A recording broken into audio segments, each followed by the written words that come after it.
Mga ka-explorers, kwentong may aral ulit para sa inyo. At baka hindi ka pa nakasubscribe sa ating munting channel, subscribe ka na rin po para kumita rin tayo. Thank you.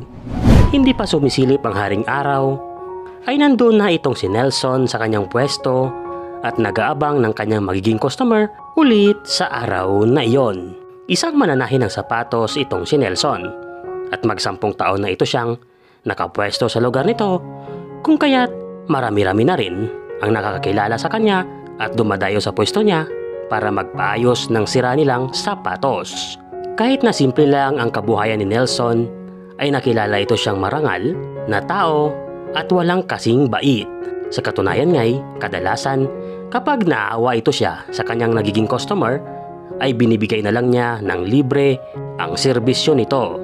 Kung kaya't kapag ganun ang nangyayari, ay ang customer na mismo niya ang nag-a-adjust at kusang binibigyan ito siya. At kung ayaw talagang tumanggap ng pera nitong si Nelson, ay palihim na lang nila ito siyang binibigyan ng pagkain. Napapangiti na lang si Nelson sa tuwing mapapansin na niya ang binigay na pagkain sa kanya. Masaya naman itong si Nelson sa kanyang ginagawa at hindi ito siya nagsisi na ganun ang pagtrato niya sa mga taong nakakasalamuhan ito. Ang isa pang nagpaganda sa ugali nitong si Nelson ay sa tuwing uuwi ito siyang may dalang pagkain, ay ginagawa niya pang ibigay ang iba nito sa mga kapuspalad na nadadaanan niya. Hindi na iyon bago para sa asawa at anak nitong si Nelson, dahil sa alam na nila ang katangian nitong si Nelson. Kung kaya't minsan nga kapag walang naiuwing ulam itong si Nelson, ay binibiro ito siya ng asawa niya. Hulaan ko, Nelson, may nadaanan ka na namang pulubi sa daan, no? Tahimik na nakayuko lang itong si Nelson sa tuwing ganon ang linya na maririnig niya sa kanyang asawa.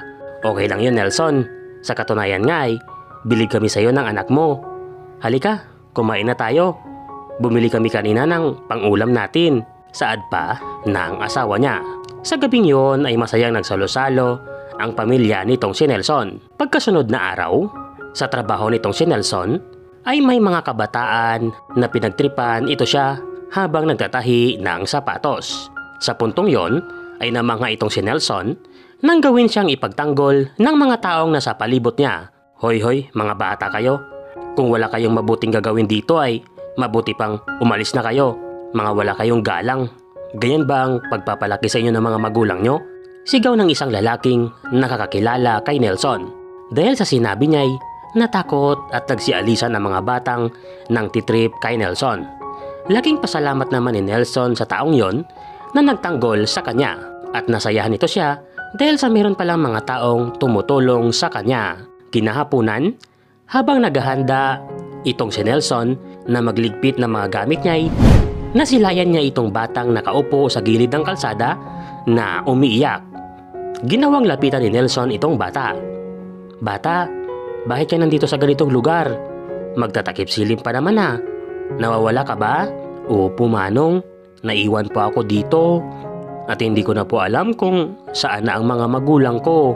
Tugon ng bata habang umiiyak. Anong pangalan mo, iha? At anong pangalan ng mga magulang mo? Patuloy na wika ni Nelson. Sinagot naman iyon ng bata at napag-alaman niyang Nelsie ang pangalan ng batang iyon. Dahil sa gabi na'y ginawa mo nang isama ni Nelson itong si Nelsie sa bahay nito. Laking gulat naman ang asawa ni Nelson nang meron na ito siyang daladalang bata. Diyos mio, Nelson, ngayon bata naman ang dala mo. Gagawin mo pa yatang bayampunan tong pamamahay natin. Gulat na sambit ng asawa niya. Hindi naman sa ganun, Berta. Ganito kasi yan. Nakita ko yung batang umiiyak sa gilid ng kalsada. Magtatakip silim na at nawawala pa pala ito siya. Kaya dinala ko na lang muna siya dito sa atin. Pansamantala lang naman, Berta. Paniguradong hinahanap naman na siya ng mga magulang niya. Tugon naman ni Nelson. O siya, sige Nelson, payag ako dyan.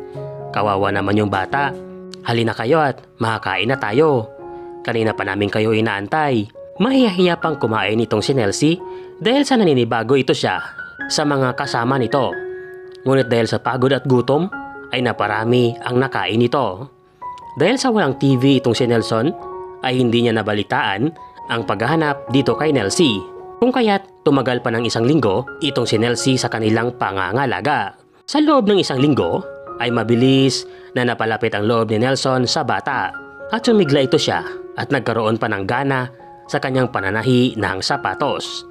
Napamahal itong si Nelsie kay Nelson kung kaya't nawala na sa isipan niyang hanapin ang mga magulang niya hanggang isang araw nang ginawang dalhin ni Nelson itong si Nelsie sa pwesto nito ay merong nakapansin dito sa bata.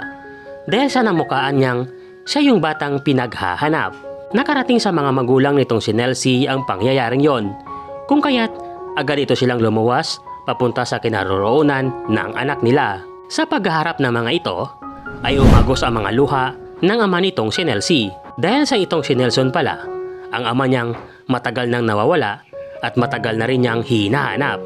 Ginawa niya ito siyang yakapin, ngunit hindi siya maalala ni Nelson. Ngunit kahit ganun man, ay masaya pa rin itong ama ni Nelsie. Sa pangyayaring yon, ay muling nabuklod ang mag-amang matagal nang nagkawalay. Halos araw-araw ay ginagawang puntahan itong si Nelsie at ng ama niyang si Victor, ang lolo niyang si Nelson. At sa tulong ni Berta, ay paunti-unting pinaalala nito sa asawa niya ang kanyang nakaraan.